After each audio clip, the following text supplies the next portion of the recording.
Hari ini saya mengajak kita membaca kitab Kisah Rasul pasal yang kedua, ayat yang pertama sampai yang keempat. Hari ini kita merayakan Pentakosta. Penta itu 50. Mari kita baca Kisah Rasul 2 1 sampai 4 menulis demikian. Ketika tiba hari Pentakosta, semua orang percaya berkumpul di satu tempat. Tiba-tiba turunlah dari langit suatu bunyi seperti tiupan angin keras yang memenuhi seluruh rumah di mana mereka duduk. Dan tampaklah kepada mereka lidah-lidah seperti nyala api yang bertebaran dan hinggap pada mereka masing-masing. Maka penuhlah mereka dengan Roh Kudus. Lalu mereka mulai berkata-kata dalam bahasa-bahasa lain seperti yang diberikan oleh Roh itu kepada mereka untuk mengatakannya. Saudara diberkati Tuhan, Pentakosta terjadi 40 hari setelah kematian Yesus ditambah 10 hari. Jadi hari yang ke-50. Jemaat yang diberkati Tuhan, apa arti 50? Kenapa Pentakosta terjadi di hari 50? Nah, kita mau pelajari, kita mau kupas tuntas angka 50 ini. Saya percaya enggak kebetulan. Allah sudah desain, Allah sudah siapkan, Allah sudah rencanakan semuanya pada waktu yang tepat. Apapun yang terjadi dalam hidup kita, apapun yang terjadi di muka bumi ini, terjadi dalam waktu yang Tuhan sudah putuskan. Terjadi dalam waktu yang Tuhan sudah tetapkan. Berarti kalau terjadi di hari ke-50 ada maksudnya. Yang pertama saudara, apa arti 50? 50 artinya Roh Kudus selalu bekerja membawa new beginning dalam hidup kita. Roh Kudus selalu bekerja membawa permulaan yang baru bagi setiap kita. Kita coba berhitung ya. 50 itu adalah 7 kali 7 tambah 1. Sepakat? Betul ya? 50 itu 7 kali 7 tambah 1. Menurut Alkitab angka 7 adalah angka sempurna. 7 sempurna dikali 7 siklusnya sempurna ditambah 1. 1 ini artinya permulaan yang baru. 1 ini artinya new beginning. Ketika Roh Kudus bekerja, Roh Kudus selalu membawa pembaharuan. Roh Kudus selalu membawa perubahan. Roh Kudus selalu membawa transformasi dalam hidup setiap kita. Kalau kita pelajari dalam kitab Kejadian, Alkitab berkata, bumi kosong, belum berbentuk, dan gelap gulita menutupi samudera raya. Apa yang terjadi? Roh Kudus melayang layak. Saudara, satu keadaan yang kosong diubah oleh Roh Kudus. Mungkin hari-hari ini hidupmu kosong. Mungkin hari-hari ini hidupmu hampa. Mungkin hari-hari ini hidupmu sia-sia. Mungkin hari-hari ini hidupmu tidak ada arti, tidak ada gunanya. Roh Kudus bisa mengubah hidup setiap kita. Yang sepakat katakan amin. Mungkin hari-hari ini hidupmu tidak ada bentuknya saudara. Gak jelas identitasmu. Gak jelas siapa engkau. Dibilang laki-laki kurang, dibilang perempuan kelebihan saudara ya. Ada berapa banyak orang di tengah-tengah. Nah, Roh Kudus bisa mengubah hidup setiap kita. Roh Kudus bisa mengubah identitas setiap kita. Mungkin saudara hari-hari ini engkau dalam kegelapan. Yang kau lakukan gelap, yang kau pikirkan gelap. Engkau rasanya semuanya gelap dalam hidupmu. Percaya Roh Kudus bisa mengubah keadaan setiap kita. Jemaat yang diberkati, Roh Kudus selalu bekerja membawa perubahan. Roh Kudus selalu bekerja membawa pembaharuan dalam hidup kita. Kita pelajari dalam Kisah Para Rasul apa yang terjadi setelah Pentakosta, apa yang terjadi setelah murid-murid dipenuhi oleh Roh Kudus, hidup mereka berubah. Petrus yang pengecut, Petrus yang pernah menyangkal Yesus menjadi Petrus yang berani. Dia khotbah sekali, sekian ribu orang bertobat. Tuhan bisa mengubah hidup setiap kita. Roh Kudus bisa mengubah hidup setiap kita. Saya dulu jadi pendeta yang powerless. Saya jadi pendeta yang gak punya kuasa. Teman mama saya kebetulan banyak yang sakit. Mama saya bilang, Agus, doain teman mama. Semua teman mama saya yang saya doakan mati semuanya saudara. Sampai mama saya bilang, Gus, tolong lu jangan doain teman mama. Semua teman gue yang lu doain mati. Lu tuh pendeta pencabut nyawa katanya. Nah saudara diberkati. Saya sempat frustasi loh. Saya sempat kecewa, Tuhan kenapa saya kok doain orang, saya bukan malah mereka sembuh, malah mati. Sampai jujur selama beberapa tahun, saya nggak berani doain orang sakit. Kalau ada orang sakit, jauhkanlah dari saya. Ini percobaan buat saya. Nggak lucu, dia punya masalah flu, saya doakan mati, kan nggak lucu saudara. Nah sudah diberkati, ada satu buku yang mengubah hidup saya. Yaitu buku yang ditulis oleh orang namanya Jack Deere. Dia seorang profesor teologi, orang yang injili, yang tadinya anti Roh Kudus, tapi dia mengalami jamahan Roh Kudus. Dia mengalami lawatan Roh Kudus dan hidup pelayanannya diubah oleh Roh Kudus. Dan gara-gara buku itu hidup saya berubah, pelayanan saya berubah. Sekarang kalau doakan orang sakit, orangnya sembuh. Gak usah takut saudara, saya doakan saudara, dijamin gak mati saudara. Kenapa? Roh Kudus mengubah saya. Orang yang tadinya pengecut seperti Petrus yang menyangkal Yesus seperti Petrus itu menjadi orang yang berani. Bahkan kalau Anda pelajari di Alkitab, Anda pelajari dalam Alkitab begitu hebatnya Petrus dengan begitu beraninya dia memberitakan Injil. Waktu Petrus mati, tahukah saudara, dia mati dengan kepala di bawah disalibkan. Dia bilang saya nggak layak disalibkan seperti Yesus. Dia minta kepala ke bawah. Kenapa orang pengecut yang pernah menyangkal Yesus, yang pernah bilang dia tidak kenal Yesus, tiba-tiba menjadi orang yang berani mati buat Tuhan? Petrus ini adalah yang kita sebut kadrun, saudara. Lihat kiri kananmu, kadrun. Yang takut sama orang. Ada satu jebakan bagi kita manusia, yaitu yang namanya FOPO, F-O-P-O, Fear of People Opinion. Berapa banyak kita diintimidasi oleh pendapat orang, kata-kata orang, kita takut. Saudara sekalian, makanya saya belajar dari Katy Perry. Tahu Katy Perry? Katy Perry bilang gini, kalau Anda punya Instagram, kalau Anda punya media sosial, gak usah baca komen, nanti sakit hati saudara. Makanya saya belajar ya, kalau Anda mau main media sosial, siap mental. Mental harus siap dibully, harus tahan banting. Amin saudara. Kenapa? Media sosial adalah aktualisasi diri.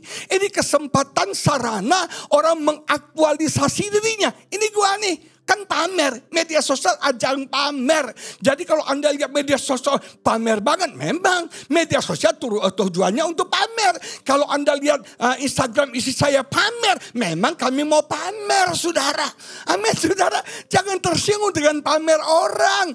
Jemaat yang diberkati, ada berapa banyak kita takut pendapat orang, takut kritik orang. Saya dulu pengecut, takut sekali dikritik. Takut sekali diomongin. Kalau saya khotbah, saya suka tanya orang, bro khotbah gue gimana? Kalau dia bilang bagus, saya sombong 3 bulan. Tapi kalau dia bilang jelek, saya sakit hati setahun saudara ya. Kenapa? Selalu haus approval. Selalu haus, menurut lu gue cakep gak? Gue pakai baju ini serasi gak sih? Gue masih mirip Andi Lau gak sih? Atau mirip siapa yang lagi top tuh Shen Ho? Sudah diberkati. Kita mau viral. Kita gak mau kalah. Kita fear of people opinion. Kita takut dikritik orang. Kita takut dibully orang. Kita jadi pengecut saudara. Saudara hati-hati. Kita tidak hidup berdasarkan kata orang. Tapi kita hidup berdasarkan kata Tuhan dalam hidup kita. Amin. Kenapa Pilatus menyalibkan Yesus? Kenapa? Karena takut sama orang Israel. Takut sama imam-imam. Takut sama orang Yahudi pengecut. Saudara, orang seperti Simon Petrus yang pengecut bisa diubah menjadi orang yang berani.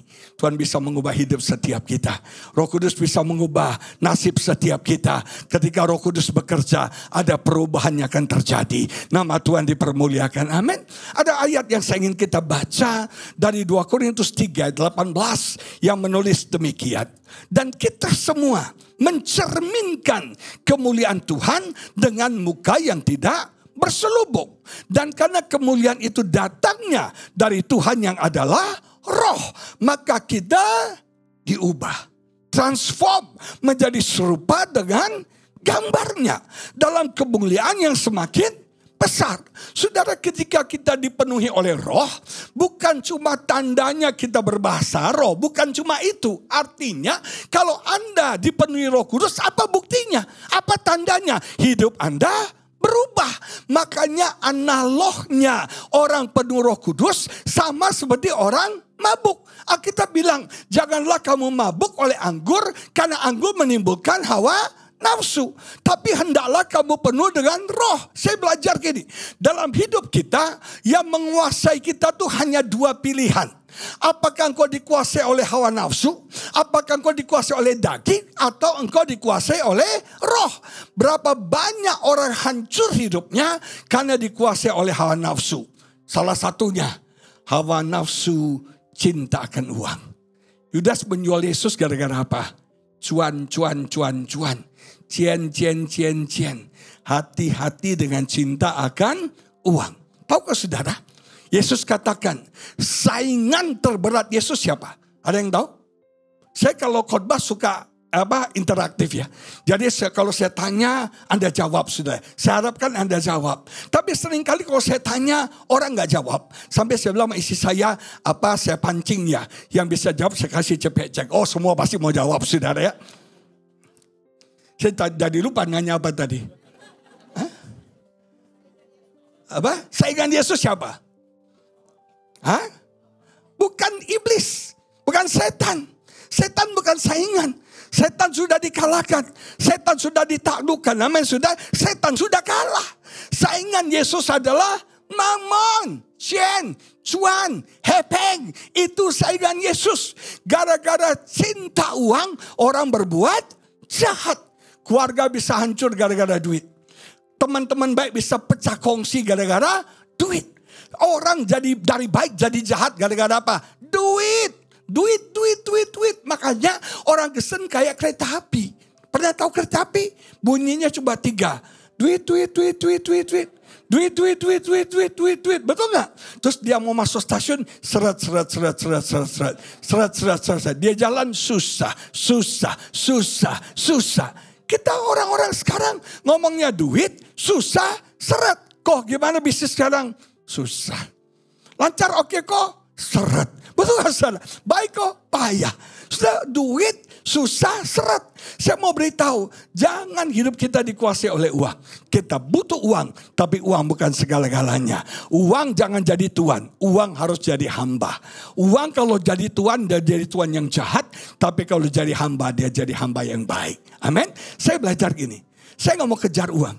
Saya gak mau cari uang. Kenapa? Saya ini anak kerajaan. I am the son of the kingdom. Dan Yesus katakan sebagai anak kerajaan saya mendapatkan hak kerajaan. Apa? Hak kerajaan. Apa hak kerajaan? Hak kerajaan adalah provision. Hak kita sebagai anak raja, kita terima penyediaan daripada Tuhan. Amin saudara. Saudara kalau misalnya Charles sudah jadi raja nih. Dia pernah mikirin besok makan apa enggak? Enggak. Dia mikirin enggak untuk biaya dia berobat? Enggak. Yang mikirin siapa? Kerajaan. Begitu juga kita. Kerajaan Allah akan mensuplai semua yang kau perlukan dalam hidupmu. Makanya dikatakan jangan kamu khawatir. Carilah terlebih dahulu kerajaan Allah dan kebenarannya. Maka semuanya. All things. Apa? All things. Semuanya akan apa? Akan apa saudara? Ditambahkan shall be added unto you. Saudara ditambahkan. Anak kerajaan berkat bertambah-tambah. Iman bertambah-tambah. Hikmat bertambah-tambah. Urapan bertambah-tambah. Bagi setiap kita yang sepakat katakan amin. Lihat kiri kananmu bertambah. Kita anak kerajaan. Kita gak usah khawatir. Roh Kudus akan menyediakan, mensuplai semua yang kita perlukan dalam hidup kita. Jemaat yang diberkati, dikatakan kita mencerminkan kemuliaan Tuhan. Dengan muka yang tidak berselubung. Dan izinkan Roh Kudus mengubah kita, to transform us. Mengubah kita. Roh Kudus membawa perubahan. Perubahan dalam hidup kita. Perubahan. Saya belajar ya. Sebagai anak kerajaan, hidup kita seperti magnet. Magnet ya. Magnet itu punya kekuatan untuk menarik. Bukan kita yang kejar berkat. berkat yang kejar kita. Bukan kita yang cari berkat, berkat yang cari kita. Itu mental anak kerajaan. Jangan jadi hamba duit, saudara. Amin. Terlalu banyak orang hancur gara-gara nafsu seks. Salomo, berapa banyak Gudi dan istrinya? 1000. Ceceng, saudara. Kalau satu istri giliran satu hari, 3 tahun baru selesai, saudara. Betul gak? Hancur Salomo. Gara-gara apa? Seks. Saya mau beritahu saudara, seks itu berkat Tuhan. Tapi nafsu seks itu dari setan. Makanya Alkitab bilang, jauhilah nafsu percabulan. Jauhi. Kalau tahu ada godaan, jangan deket-deket, saudara. Betul gak? Udah tahu ceweknya gemoy, seksi, idola. Jangan deket-deket. Nenek bilang itu berbahaya. Amin, saudara. Berapa banyak kita main-main dengan pencobaan. Saya kalau pelayanan gak pernah mau doain cewek berdua sendirian, gak mau. Gak mau. Ada cewek datang sama saya, Pak Agus, saya disuruh Roh Kudus untuk Bapak doain saya private. Sorry coy. Kalau cewek lebih baik sama istri saya, ada saya boleh gak apa-apa. Bertiga saudara. Kalau enggak itu berbahaya. Saya manusia biasa, bisa jatuh dalam dosa. Kalau nenek-nenek opung-opung yang minta didoain, kita akan berdoa, Tuhan jauhkan aku dari pencobaan ini. Tapi kalau anak muda cantik, seksi minta didoain, kita akan berdoa biar kehendakmu yang jadi. Halo. Kita manusia biasa. Jauhi nafsu orang muda. Saudara, para laki-laki yang ganteng-ganteng, keren-keren. Jangan main-main sama pencobaan. Jangan. Berapa banyak orang hancur gara-gara nafsu seks. Sekarang isu yang lagi viral, pelakor. Betul ya? Pelakor. Ternyata jadi suami setia tuh susah ya. Betul gak? Saya juga bingung, orang kok banyak gak setia ya. Saya satu aja gak habis tuh saudara ya. Luar biasa diberkati Tuhan. Nah jemaat yang diberkati, jaga dirimu dari nafsu seks. Apalagi nafsu marah. Berapa banyak orang dikontrol, dikendalikan oleh kemarahan. Kenapa? Kain membunuh Habel. Kenapa? Emosi, marah. Emosi, hati-hati kemarahan. Kemarahan bisa membuat kita jatuh dalam dosa. Saudara perhatikan, saya belajar ya, kemarahan itu membuat Musa kehilangan berkat Tuhan. Musa gagal masuk tanah Kanaan gara-gara apa? Kemarahan.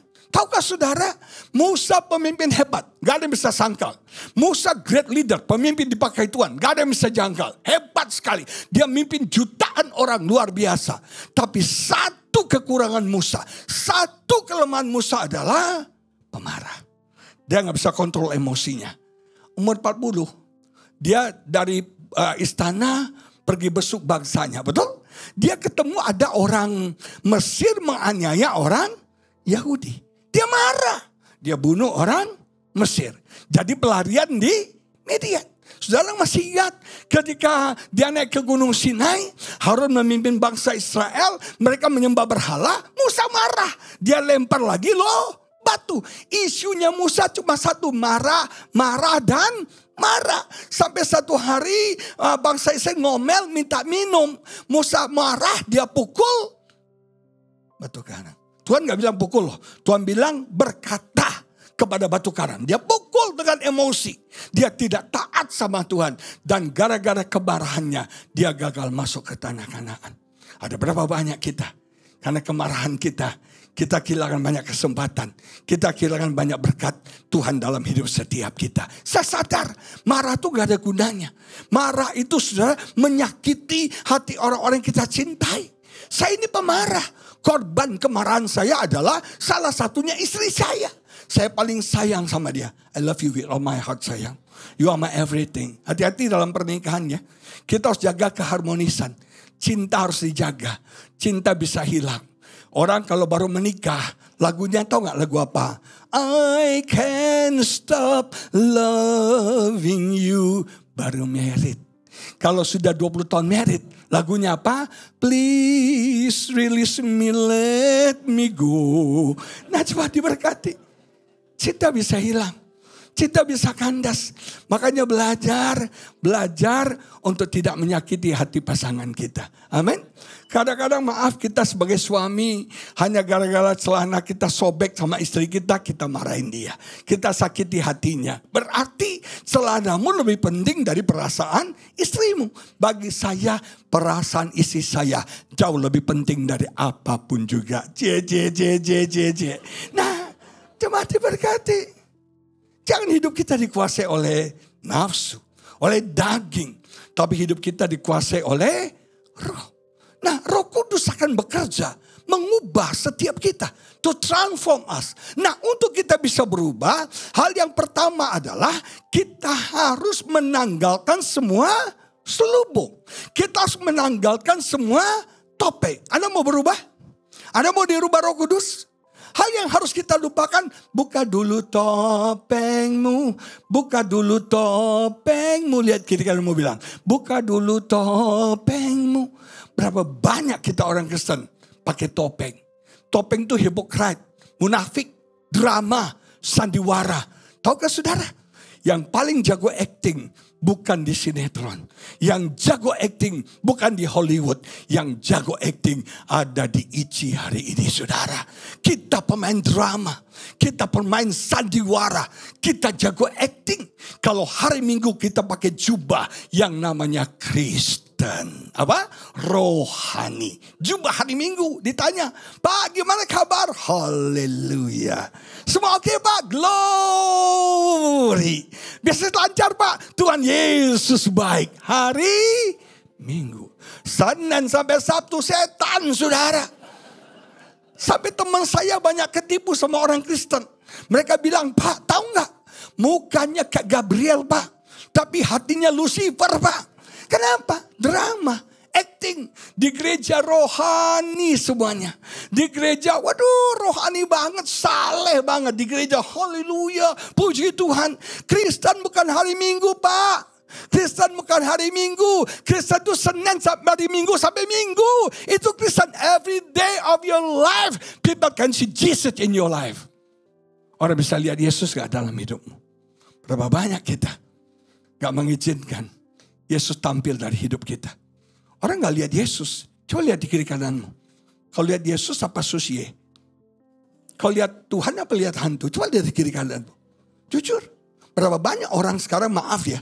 Sekarang ada satu istilah yang berkembang yaitu churching. Churching itu sama seperti shopping. Sama seperti traveling. Jadi ada satu tren yang baru ke gereja. Tren. Ke gereja ngapain? Tidur. Tahu gak saudara?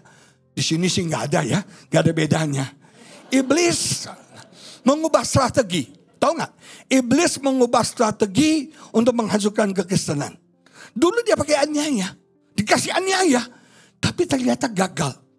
Orang Kristen dikasih aniaya. Makin rajin dia 60 minute worship, saudara. Dikasih aniaya, makin rajin ibadah minggu. Doa pagi, doa siang, doa sore, malam dia datang, saudara. Jadi iblis bilang kita mesti rubah strategi nih. Gak bisa kasih aniaya lagi. Dikasih apa? Kenyamanan. Pernah lihat monyet gak? Kalau saya bilang monyet jangan lihat kiri kanan gitu dong, saudara. Gak enak. Monyet itu kalau di pohon nih. Monyet di pohon. Untuk jatuhkan monyet di pohon, jangan kirim angin badai. Dia akan pegang pohonnya makin kuat. Kirim angin sepoi. Dia ngantuk, dia akan tidur. Saudara hati-hati loh. Berapa banyak orang datang gereja itu tidur. Satu hari saya khotbah di sebuah gereja. Gerejanya di bioskop. Saudara tahu gak? Tempat tidur paling enak nomor 2 itu di bioskop. Nyaman banget. Dan tempat tidur nomor 1 paling enak itu di gereja.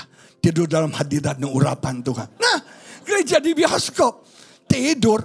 Jadi istri saya syuting nih. Memasuk di Instastory. Dia syuting. Backgroundnya orang tidur. Nyenyak banget tidurnya. Istri saya putar sini tidur. Putar sini tidur. Putar sini tidur. Nggak jadi diposting, saudara. Kenapa banyak orang suka tidur di gereja? Ada yang tahu penyebabnya? Saya survei ya. Mungkin gulanya lagi tinggi. Diabetesnya naik. Ngantuk kan? Orang kalau gula tinggi kan naik. Ngantuk. Atau mungkin saudara, orang-orang kecapean. Kecapean banget. Jadi tidak sempat tidur di rumah. Yang ketiga, kenapa orang tidur di gereja? Gerejanya terlalu nyaman.